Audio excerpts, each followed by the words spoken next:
And then also good day and welcome everyone. I'm Andrew Lamming and this is episode 2 of the Pinche Pedro podcast. Today we've got Andrew Lamming on the line, who's a Liberal member for the Division of Bowman, Queensland. So for those of you that don't actually live in Queensland, so this is it's a part of the Redlands City Council and part of Brisbane City Council. It's an area of about 536 square kilometres and has just under 110,000 electors enrolled. So Andrew, thank you so much for taking the time to come onto the podcast, mate. I really appreciate it. Great, Andre. Ready to go, and great to have your listeners with us as well. Yeah, fantastic. So I was quite interested. I before the podcast, I went onto the Australian Parliamentary website and I had a quick look at your CV there, and it's quite impressive. You've done you've done a million different degrees. So you've done a bachelor, you've done medicine at UQ, you've done a master's of public policy at Charles Darwin University, Masters of Public Administration from the John F. Kennedy School of Government at Harvard University, Masters of Philosophy in Public Health, University of Sydney. That's a very impressive resume. And then on top of that, you've actually, during all that, you've helped clear landmines in Afghanistan through the Halo Trust. You've done basic war surgery in Kabul, and you've worked as a rigger in South Africa. Lamming, can you unpack a little bit of that? That's pretty crazy. Can you talk about your journey from finishing school, studies, Afghanistan, and getting into politics?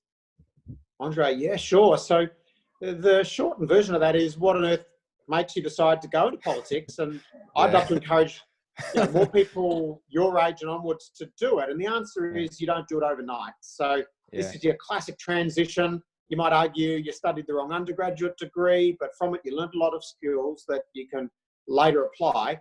And subsequent postgrad study, for many people, is just something you do on the side when you're working. So increasingly, universities are very flexible, and I encourage people to have a few balls in the air. So while it is important to focus, having just a master's trickling along and the subjects being knocked off, it just keeps a tiny bit of rigor and discipline in what you do, and you're reading and synthesizing information. And each time you do a subject, your statistics get a little stronger, and your confidence to flip around an Excel spreadsheet. And fantastic. Certainly when you get older, you've also got to be able to remain remotely technological and be able to deal with new interfaces, and certainly each time you study, you're doing that. Yeah, that's fantastic. But it's not like you studied some Mickey Mouse degrees. Like you've done some serious degrees. So I mean, medicine at UQ, that's big in itself. And then you've done degrees at Harvard University. What was the thinking behind? So you obviously became, through your studies in medicine, and you've done ophthalmology surgery. So you became an eye doctor. Is that correct? Yeah, that's right. And so under the answer there is that while it's probably a little old-fashioned, if you're confronted with a series of hurdles, just remember that if you clear the highest hurdle, you're going to be amongst a smaller cohort. So, without sort of talking up medicine, for instance, if you've got that degree behind you, everyone knows you're serious and that you can knock off a very, very substantial degree. So given the choice, you might say, well, I love doing something else a little more. Increasingly, you've got to identify what's going to be your recreation on a weekend, and then what are you actually going to hold above your head. If there's one bit of paper that you want to show to people that you can walk into any workplace and say, give me a try, then make sure that's your degree. And the argument for a master's is, unlike most Australians, look away from your undergraduate university and say, where's the best master's money can buy? Where's the best professor in the field I'm interested in? And the third principle I apply is, what are two seemingly unrelated areas that when I connect them, it makes me one of just very few people who can do that. So you might say, how do I connect medicine with journalism? How do I connect engineering, but with a real design flair? If you can do these things and not just be an account manager, but also be the creative, you're in a very powerful position in the employment world, because you can do something that in most cases, multiple people have to do for most companies. And that can be your advantage when you're looking for a job. Yeah, I agree with you there. I've actually, funny enough, I've done a medical science degree at QUT, and so applied science and laboratory sciences, and that served me quite well. So I worked at Modern Health Services, just you'll be familiar with them, and that's opened a lot of doors for me. But more interested. So did you go into eye surgery with the intention of that not always being sort of a long-term goal for you, but so you didn't have an epiphany moment where you went, oh, I feel like I'm doing the wrong thing, I'm going into politics now? Or did you always start with the end in mind of you wanted to get into politics? So I was in this group of people who came from a provincial part of Australia, the Sunshine Coast, studied in Brisbane, had some contacts from going to a good school and doing medicine. But the minute you stepped off the medicine lily pad, you effectively had nothing. So to broaden that, my first thing was to do public health.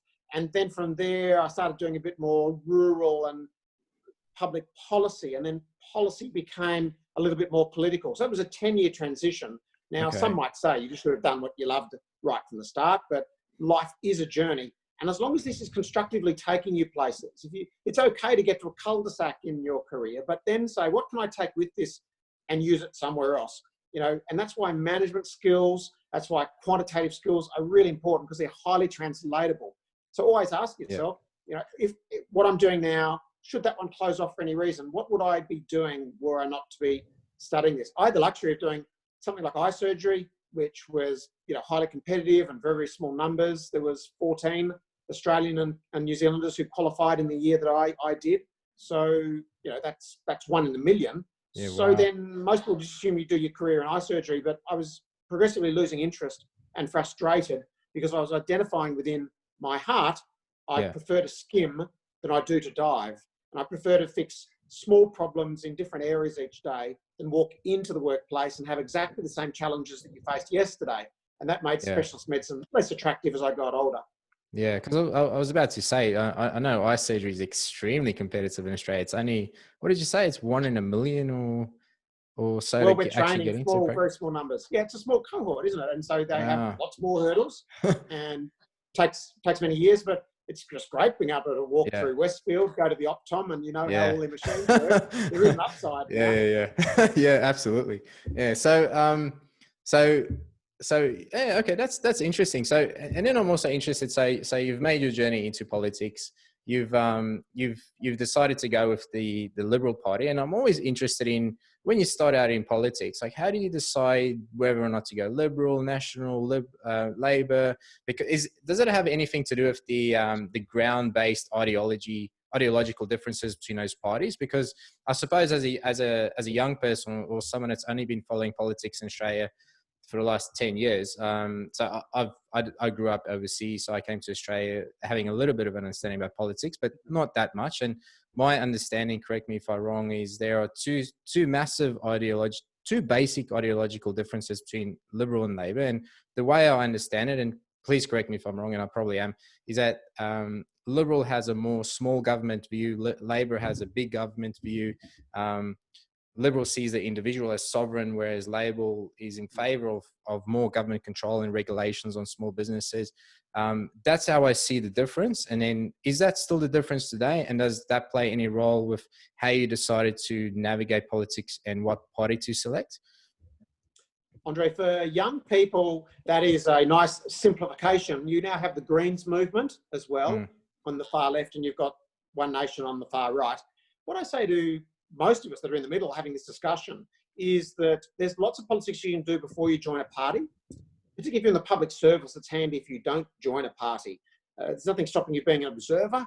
You can certainly go and attach yourself to a state or a federal MP and work in their office for a few hours. But the fundamental test of which way to go, if you had to test yourself, would be to say, what am I most passionate about and what is my absolute standpoint that I won't back away from? People go the other way. They say, I can't agree with everything Liberal does and everything Labor. You never will. And even if I could get people to agree on everything, and the next policy would come along, would split them anyway. So please don't choose on the fact that you can't agree with everything a party does. That's not a reason not to be in a party. Your job as a forward in a football team is not to be a back, right? Not everyone has to do the same role. You're playing a combination of roles. So what I say to you is, how can you be most effective in which party? Are you a strong social policy reformer? If you want to do that, you'll be surrounded by them in the Labor Party, but you may not be able to stand out. Do you want to take on more dry economy thinkers who are about, as you said, small government, and be the social policy reformer in that context? Or do you want to be the economist sitting in a room of social policy reformers in the Labor Party? It's about how you fit into the group and can get the group to, on balance, do what you wanted more than not wanted. And you don't win every fight. But in that change room before you go on to play on the field, you want to have some say in what moves and what strategies are applied when you do. Yeah, sure. Oh, that's fantastic. So not to stick on ideologies for too long, but would you say some of those sort of basic ideological definitions or differences that I pointed out, are they still valid today? Are they still sort of key ideological differences between the parties? Or would you say that it's much more fluid and dynamic today? No, what you're describing is pretty still on the mark, but increasingly we describe them in different ways. And remember, the two major parties probably have a 30% overlap, with a significant number of people in parties that could actually be in both. And I don't want to put names in people's mouths. You've heard of people like Brendan Nelson and Malcolm Turnbull, and we've had all these stories about they were dabbling and flirting with the other party's ideology. So a two-party system, necessarily, when you're compulsory voting, both parties move to the centre because they know that the ambivalent, indifferent, sometimes apathetic middle decides the election result. You've got to get their votes if you want to win. Yeah. Okay. Oh, very interesting. Okay. Thanks, Andrew. Yeah. And then one thing that sort of drew my attention recently is obviously we have this COVID-19 situation going on, and we have COVID-19 restrictions in place by the governments, and then we've had all these nationwide protesting that's been going on as well. So me, just like most Australians out there, we did our bit by adhering to the government's strict and very clear instructions to adhere to all these COVID-19 restrictions and social isolation. And then we have organizations like Antifa that goes ahead and organizes all these protests, and I don't take any problem with what they're protesting about. I'm just taking issue with the fact that the everyday citizen, we've sacrificed our businesses, our way of life, our freedoms in order to keep everyone safe and keep this virus from spreading.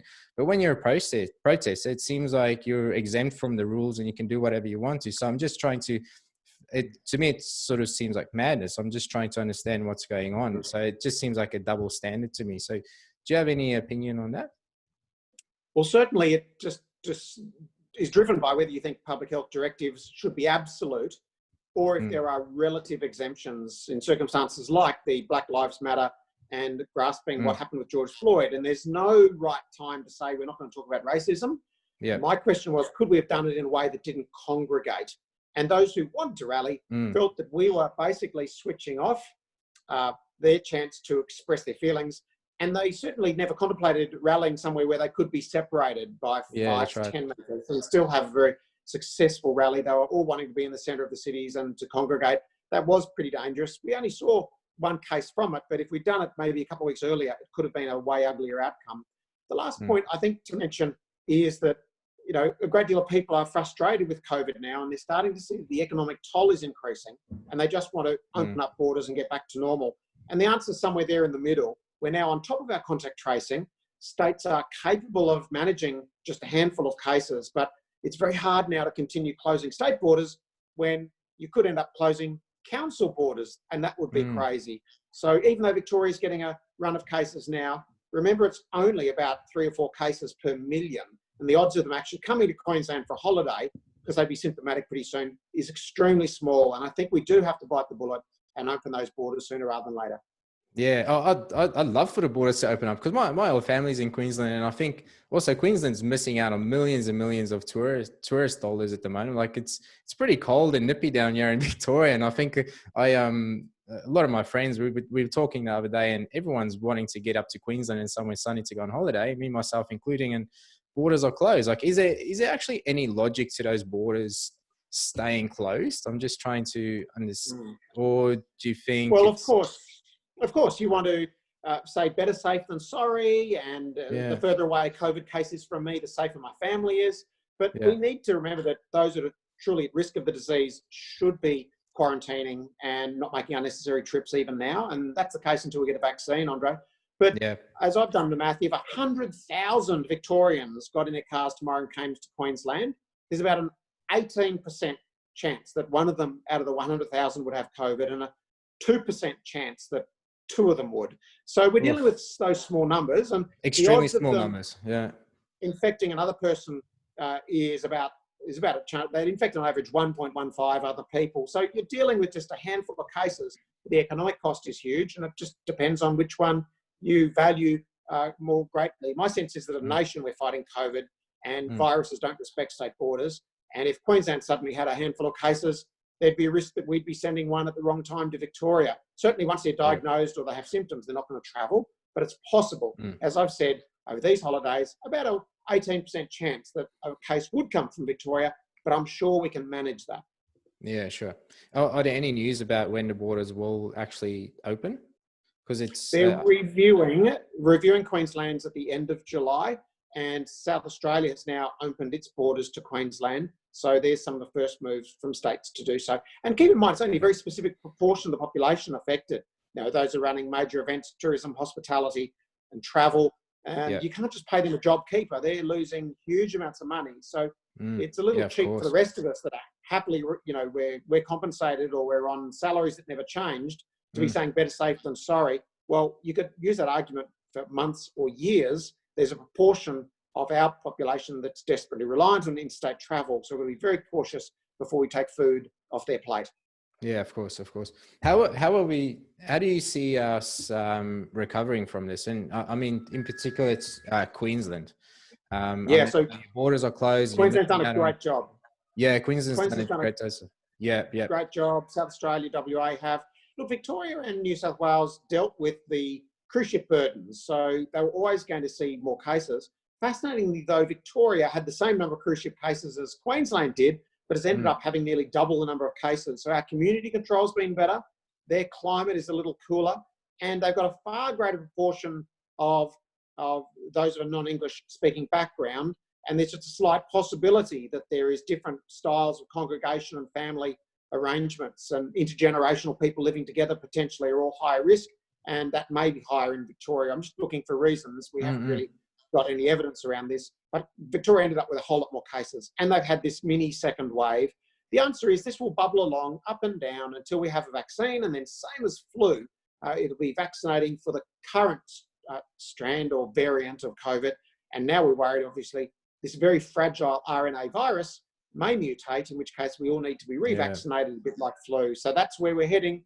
And the thought is it's about a year away from that happening.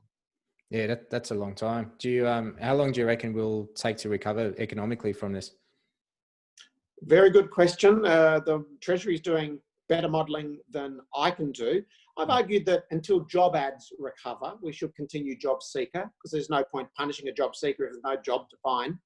And with job keeper, where we compensate people who are already in employment and we're subsidising at least 30 hours a week of their work, that should be determined by the ATO, identifying how much GST is remitted in a BAS statement. And once a particular sector is paying about the same amount of GST as they were before COVID, we know that the sector has recovered, and there is a point where you may taper off the job keeper, but no decisions are made yet. The answer is the government's mad not to continue these payments as long as they know that they're needed.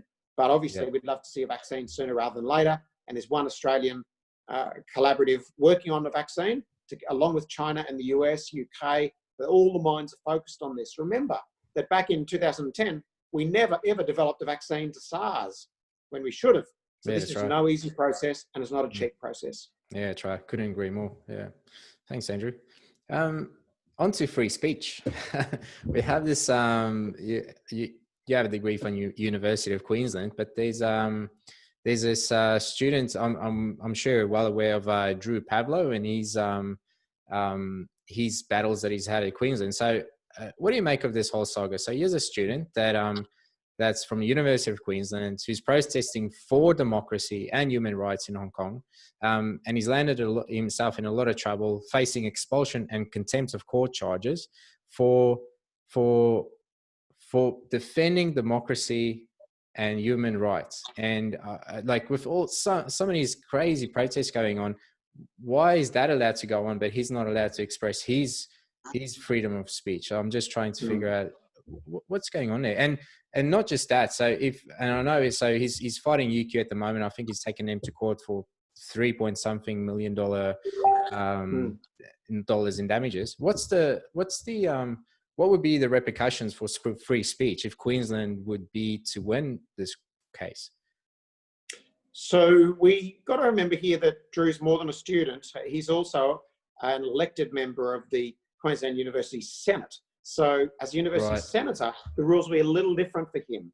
And like every large entity, even though I've defended Drew, and his parents run the local fruit shop up the road in Birkdale, so if I say the bad things about Drew, I may run out of my regular supply of dragon fruit, Andre. Yeah. They're lovely couple. Lovely couple. But just remember, he's not just a student. Yeah. So okay, sure. he's speaking in a capacity, and I believe it's a paid capacity as a university senator, a reimbursed position. So in some cases, when you pay the piper, you can also switch off that position. So they, as a large organisation, are going to say, is he acting in our best interest? He's not. So then they're going to make life tougher for him, and they're going to attempt some legal maneuvers. But Andre, he's a very combative guy, and he's very, very good at using media. So he's decided to raise that arms war and take them on legally. So I'm not legally briefed on the two sides here. So please just speak, from what's been reported in the media. Some sympathy for him pointing out connections to China, but some understanding that obviously when Chinese students are a massive part of this university's revenue model, they have to satisfy a command and control state that it's safe to bring students there, and they're going to be in regular communication with them. And China will have some suasion over our big universities, which we probably don't want. But it's not creative or intellectual suasion. It's just the fact that we could lose a lot of students if China was to change its mind. So universities are going to dance to that tune. But directly taking on Pavlu is a second order activity. They will have looked very carefully at contracts. They'll be very well legally advised, and they'll be taking these steps. Who cares who wins or loses? It's what the signal is that's sent to everyone. So would other students feel less willing to speak out? That's a fair question.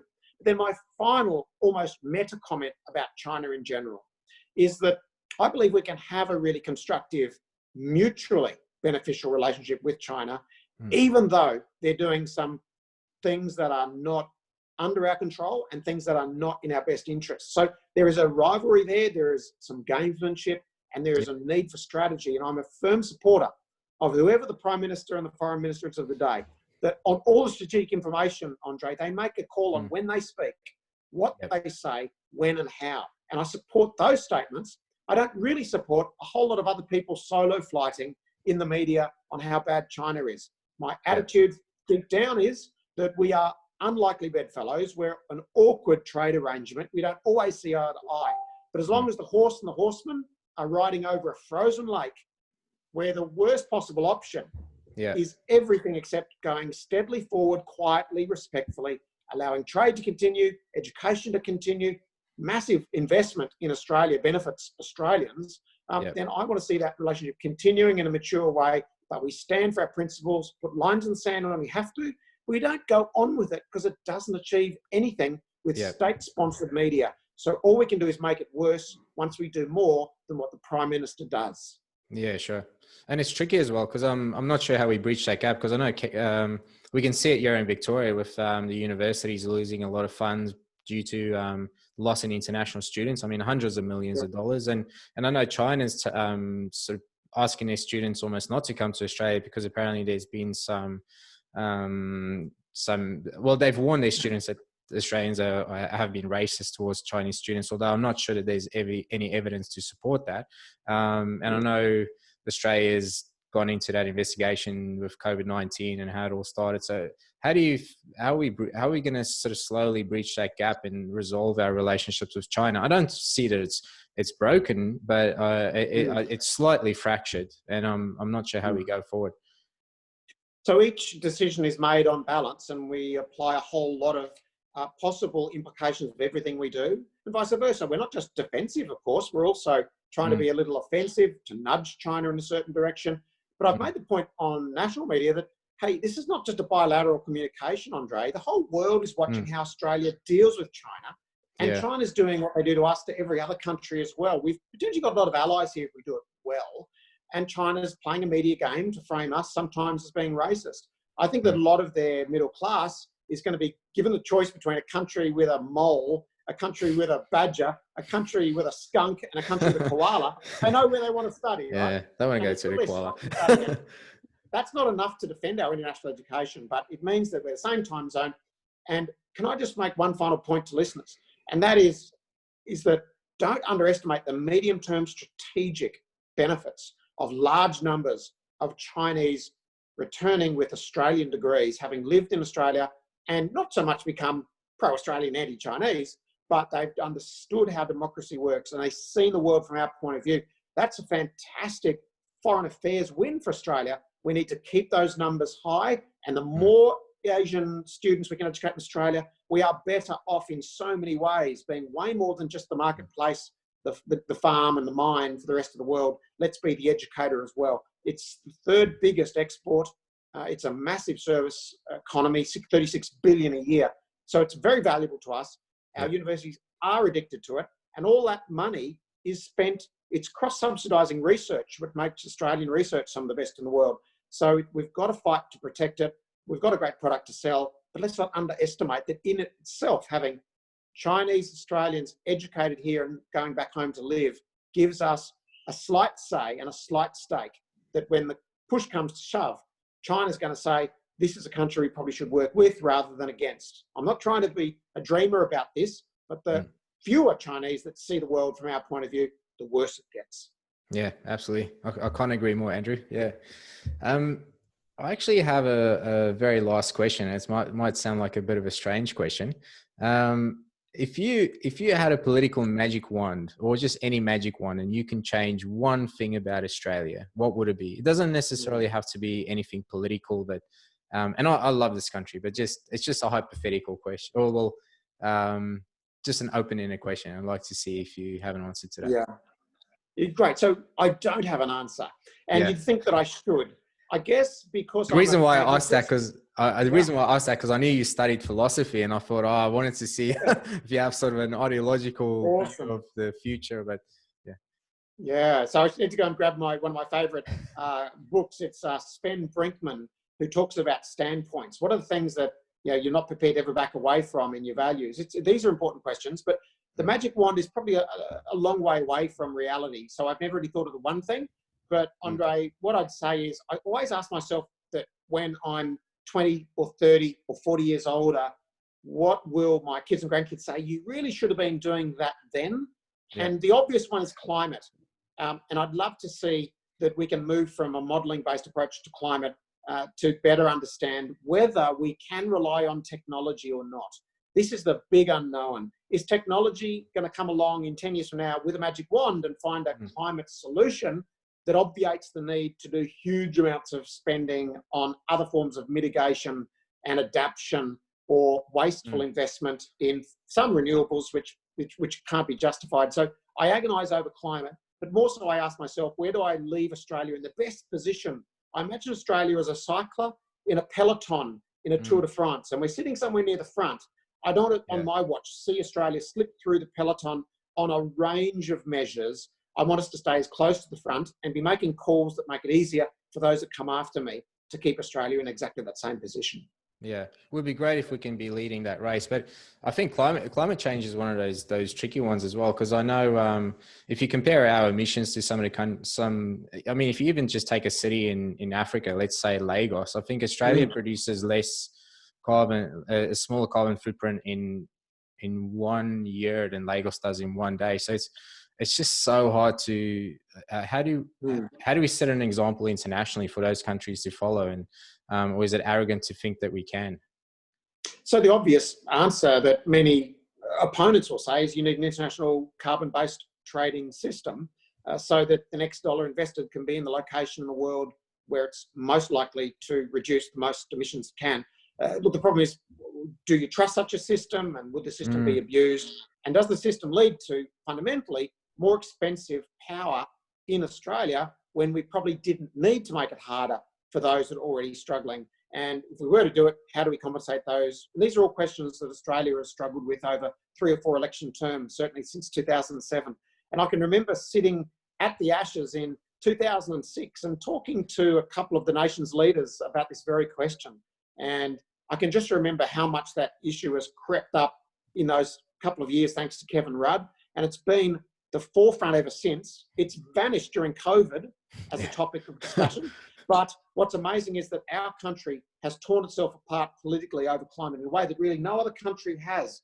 The US does argue about it, but not in the same way across party lines. So this will mark my entire political career as the debate over climate.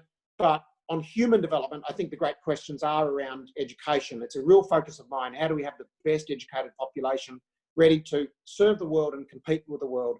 And that's something that I can look back on and say that we've made some strides by both funding education well, but also taking the best ideas from overseas. Yeah, fantastic. Andrew, this has been fantastic, mate. I know you've had a long day in the office, so I won't keep you too long. This has been wonderful. I hope I can have you on again, mate. No